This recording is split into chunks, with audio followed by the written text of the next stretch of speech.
What's good? We back with another reaction. You know what I'm saying? Another one. We cranking these out. We consistent every single day. You know what I'm saying? Till I get tired. You feel me? Anyways, he was the Nipsey before Nipsey, the Rolling 60's that allegedly unalived him too. The story of Sandman. I can't pronounce the last name. My bad, bro. Y'all use your imagination. Go ahead and get your, and get ready for the story. You feel me? Let's get into this video. Let's check it out. See what's up. In this episode, I'll be discussing the life of Sandman the Goose. Sadar Fasai was born on January 12, 1986, in Bulgaria. Although Sandman is from Eritrea, the war between Ethiopia and Eritrea forced his family to migrate to different countries in Africa, leading to his birth in Bulgaria. Due to war and government corruption, the Fasai family could not obtain Sandman's birth certificate, and shortly after his mother gave birth, the family was forced to move to Sudan. In 1993, at the age of 7, the Fasai family moved to the United States in hope of a better future for their family. The family settled in Los Angeles to begin their new life. Sandman was enrolled in school and began second grade at Hyde Park Elementary. Cool. He grew up in the heart of the Rollin 60's dime block clique, Hyde Park and 10th Avenue to be exact. In the late 1990s, a young Sandman was already making contributions to the 60's clique that ruled his block. In one incident, Sandman nearly got Drew Down killed. One day, Drew Down was randomly parked in a red car on 10th Ave in Hyde Park. This was a couple houses away from where Sandman lived. On that particular afternoon, Sandman was patrolling the block on his bike, acting as a lookout for enemies or cops. Just the night before, Rollin 60 had been gunned down, and there was a visual at the corner.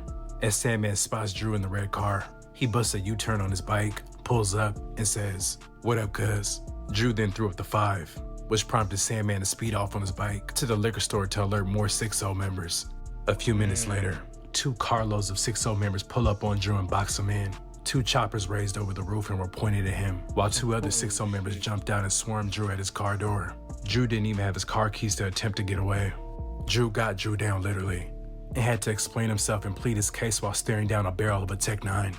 After a few minutes of deliberation, Drew was given a pass after nearly begging for his life, but he was still...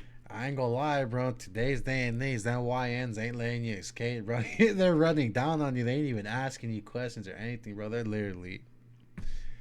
Y'all are crazy, bro. Stuck because he didn't have his car keys. After the 2 cars drove away, Drew ran up in a 3-story building on 10th Ave with fear in his eyes. A homegirl let him in, made sure the coast was clear, and helped him get out of there alive. In 1997, Sandman's eldest brother died from gangrene, and this tragedy took a heavy toll on young Sandman. His brother was always someone he looked up to and admired.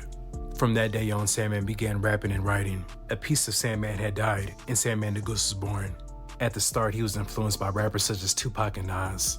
Sandman spent a lot of his time tapping into his artistic abilities, making music, sketching, painting, and drawing. Sandman grew up in a disciplined home, with a strict father that led Sandman to become rebellious. In his teen years, Sandman also worked at his family's gas station that was located on Florence and Crenshaw.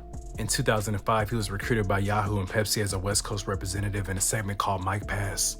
During this time, Sandman was being managed by Big U. He was actually one of the first artists Big U started working with and had on his unique music entertainment label. Sandman the Goose, coming at you. Got next. No, you got now. Watch it. Here we come. This was before Big U started fully focusing on Nipsey. Sandman knew Nipsey from a young age as a result of Nipsey's father and Sandman's parents being close. Sandman, what's up, girl? What y'all this shit? We just all go out through the neighborhood and take credit cards up there. Like get shit cracked in. That's what it is.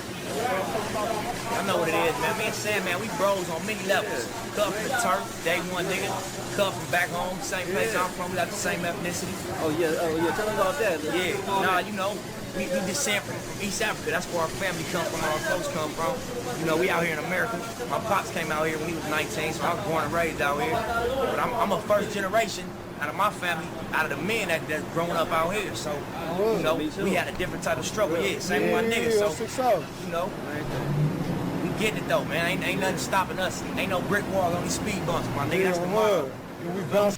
Hey, shout out to them and RIP to Nipsey Hussle and Sandman, bro.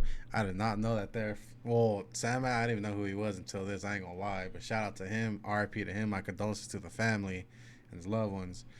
Nipsey Hussle, same thing. RIP to him. Condolences to his families and his loved ones. But I did not know he was also from East Africa and all that, bro. But shout out to them, though. You know what I'm saying? It's over them. Yeah, 100. Well, no distractions, no interferences out here. At the age of 19, after years of living the street life, Sandman spent months in jail for an alleged robbery for which he was later found not guilty. At this point in his life, Sandman turned fully to the streets, and by the age of 20, he took a wrong turn in his life and ended up in jail again. After he got out, he slowly started to change his life around, but on August 2nd, 2008, after leaving the studio to take a friend home, he was followed by gang members. After they walked up, they muttered a few words and opened fire. Bullets shattered the windshield, and Sandman was struck 9 times. He was shot in his colon, liver, both lungs, left and right diaphragm, shoulders, and neck. He had to undergo 8 surgeries and was in a coma for 26 days. Miraculously, he was able to recover from the shooting and use music as his therapy. At the time of the shooting, the Cinderella Park families and Rollin 60's were going back and forth at an all-time high. Sandman continued to push his music in the studio day and night and shooting music videos. Bro got shot 9 times, bro. Videos every week. His work ethic was amazing. On September 27th, 2012, Sandman was fatally shot in the alley on the 4300 block of Crenshaw. The location is in very close proximity to Big U's unique studios. After he set him up. Hey, bro. After his death, rumors began to fly in LA that BPS, Troubles, Schoolyard, or the 60's did it. Many thought the circumstances surrounding his death were fishy. Court records show that earlier that day, a few 4 Trade gangster Crips got into a skirmish with 40 members at the McDonald's on Crenshaw.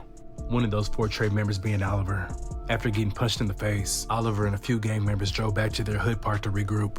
About an hour later, the 4 Trade members returned near the McDonald's, in an alley, where Oliver allegedly fired a weapon over the roof of the vehicle, fatally striking Sandman. 6 days after Sandman was shot, Oliver sent a text saying, "Nah, Shanika just called me talking about I gotta leave LA, everybody know. She said she wanted to meet with me and talk, but I'ma tell, just about the fight, not the shooting." A week after the shooting, Oliver changed his phone number. And 2 months after Sandman was killed, Oliver was detained. Oliver Goodrich was eventually found guilty of first-degree murder and sentenced to 50 years to life. The family of Sandman was not satisfied with the outcome and believed something deeper happened. Court records said that there was no evidence that Sandman had anything to do with the fight at McDonald's, nor was he even present when Oliver got punched. The LA streets been talking, and it's widely believed that the 60's allegedly had a hand in Sandman's murder. Many people also compare Sandman's story to Nipsey's, although it is believed at the time of Sandman's death, he and Nipsey were not on good terms, and it's been noticed how Nipsey or the 60's don't honor Sandman's memory with frequency. Sandman used his passion for music to elevate himself and his family. He believed in the grind and always represented for his home country. That's what I'm about, man, teaching everybody out there some knowledge that they ain't seen about, because there's more out there that we don't know about, that we do need to know about, and it's being blocked, you know what I'm saying? In order for you to find out, you got to find out on your own and do some research, you know what I'm saying? And, you know, keep people that's on finding out the truth, not the false, you know what I'm saying? There's a lot of false out there, false advertisement, you know. Do your own research, man.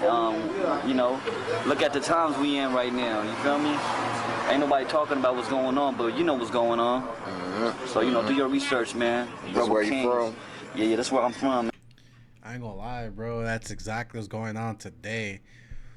You gotta do your research. You don't know what's going on around the other side of the world. We only know what's being presented and projected to us by the mainstream media, social media, whoever controls whatever that wants to show whatever it is that they want to show, bro. But we are not being shown everything that's going on. That's why certain applications, certain websites and all that want to get taken down, and they do get taken down because alright, too much information. Anyways, let me know y'all think about this in the comments below. This is the story of Sandman. We out, squad. Catch you on the next one.